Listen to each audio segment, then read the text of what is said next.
మాజీ మంత్రి జగదీష్ రెడ్డికి మంత్రి వెంకటరెడ్డి స్ట్రాంగ్ కౌంటర్ ఇచ్చారు. 24 గంటల కరెంట్ అని ప్రజలను తప్పుదో పట్టిస్తున్నారని, రాష్ట్రంలో 24 గంటల కరెంట్ ఎక్కడా లేదని అన్నారు. ఏ గ్రామానికి వెళ్లాం, అదేవిధంగా కరెంటు తీగలను పట్టుకోవడానికి సిద్ధమన్నారు. అయితే రాష్ట్రంలో ఏ సబ్స్టేషన్లకు వెళ్లినా కరెంటు పరిస్థితి తెలుస్తుందని అన్నారు.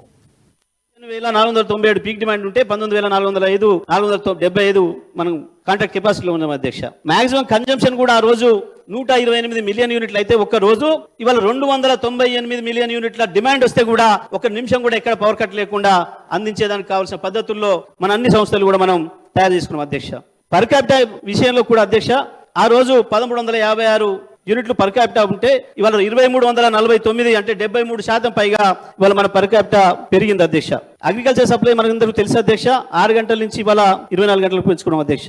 ఈవెన్ కన్జ్యూమర్స్ కూడా ఆ రోజు 1,11,00,000 ఉంటే ఇవాళ 1,82,00,000 మంది కన్జ్యూమర్స్ కూడా ఒక్క నిమిషం కూడా ఎటువంటి అంతరాయం లేకుండా నాణ్యమైన విద్యుత్